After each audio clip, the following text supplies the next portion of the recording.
Welcome to Tennis Spin, where we put our spin on your tennis.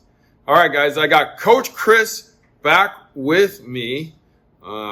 He was in Spain, Portugal. He didn't make it to Africa, though. But he's back, and we got him on the show, and I'm going to ask him how it was. Stay tuned.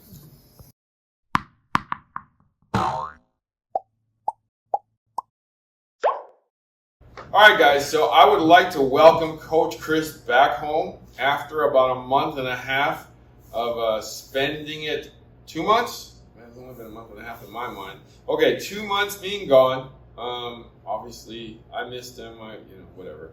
Okay, so Coach Chris is back, and I want to know how it was. So, when you landed, you shot me a picture of you kind of pacing around the clay courts. What were you doing? Obviously, I was pacing around the clay courts. Yes, training on the clay too. Part of the place where I was in Spain is the academy called Soto Academy. I definitely recommend players of all ages really to go out there and check it out. The head director, Dan Kiernan, really good guy, and also a bunch of other great coaches out there. Magic Beavers too as well, give you a shout out. Mike Digby, Ryan, Ollie, Mark, all you guys. Anyone who's out there who's ever been there is always part of, and who's ever been a part of SOTA, you become part of the family. I feel like they really take good care of you, and you definitely improve, and that's what it's all about when you go out to that academy. So they do. You have to give them the credit and where it's due. Yeah, that's where I was training on the clay courts. They have the facility. They have 4 clay courts and then 3 hard courts. So yeah. Oh, they have hard courts. Yes, they do. Ooh. All right. So those names that you mentioned, I don't know these people, but they sound like American names to me, or British, or something like that.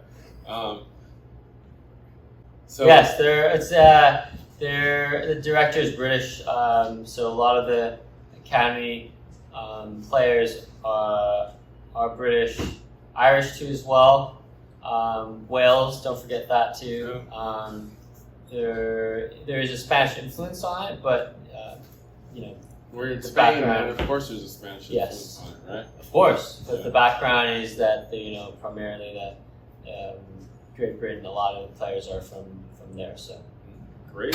So shout out to Soto Academy and the gang out there. Coach Chris gives you high praise, and we thank you for taking them in and housing them, feeding them, giving them a court to play with. Okay, thank you.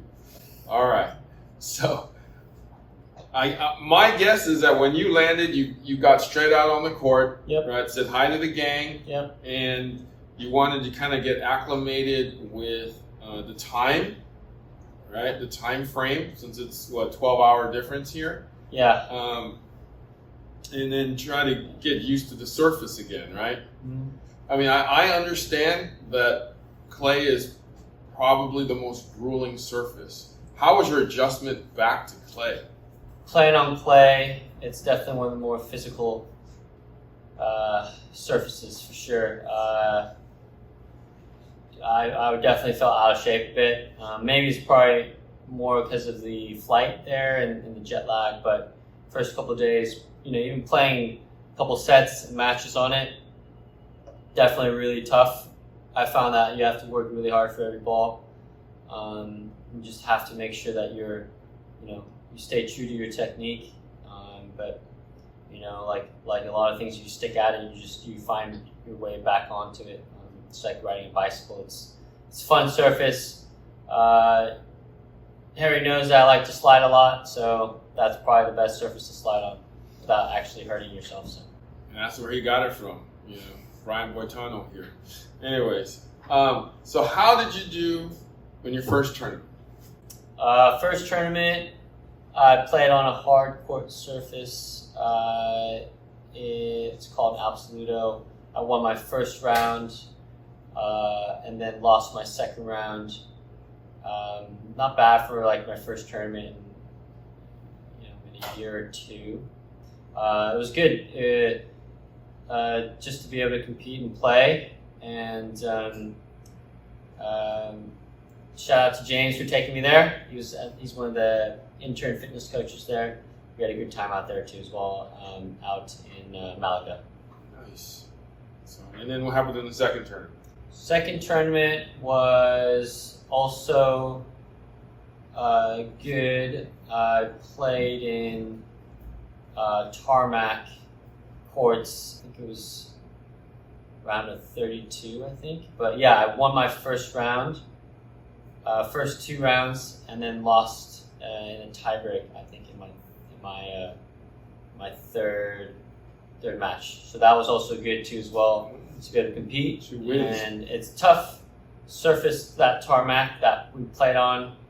I don't know if any of you guys ever played on tarmac, but yeah, definitely a grueling surface to play on too as well. The balls kind of just die really fast on that surface. So, but yeah, so first 2 tournaments were on hard course. Like the course surface is really like just tough, hard, and yeah, I want to say it's like concrete. It's concrete. It's straight up. I mean, it's not straight up concrete, but it's like it's got like little divides in it, and the surface, it's kind of, it's not as smooth as your regular hard court. It's funky. Yeah, it is a little bit bumpy. So it's just straight up hard surface, bad for your knees. Yeah. So it's a different game out there. You're literally playing on some court that somebody just threw concrete on and some lines. So that's a tough way to play tennis matches. Yep, and going forward, that's the surface that we play on in the 2 25Ks out in Portugal. So there's 2 other pro events that were out there, and believe it or not, I trained a lot on clay, but I played a lot of my tournaments on a tarmac surface that was also elevated to. There's elevation. I don't really know. I don't remember how much, but the balls were flying too, and also that the surface too as well wasn't like, it was just really fast. They were very slick, so it's a tough surface to play on with my game style too as well. And like I lost both the first rounds in those tournaments. It was really tough to get used to the surface again, and I don't want to make too many excuses, but like it was one of a lot of the players there would agree too as well. As like for 25K event, there's like 3 courts. It's not the most sensational thing that you want to be going into, but you just get it done. Everyone was complaining, but you still found a way to try to win matches. So, well, where there's money, there'll be players. Yeah, right? Yeah, and it was also really hot. I think the hottest was one day was like 40 or 40 degrees Celsius. I'm not sure what that is in Fahrenheit. But whoa, it's over 100 for sure. Wow. So I mean, life isn't easy out there, is it? No, man. Like so afterwards, like coming back and going back from Spain, I played another clay tournament too as well, and those tournaments out there also, at least the clay courts, I feel like they were better maintained. They were better than the surfaces that I played are on hard court. So was hoping to play more tournaments on the clay, but sometimes like these events that you just they're on hard. And the conditions are not the best, but at least the clay tournaments that were the prize money tournaments were in pretty good shape.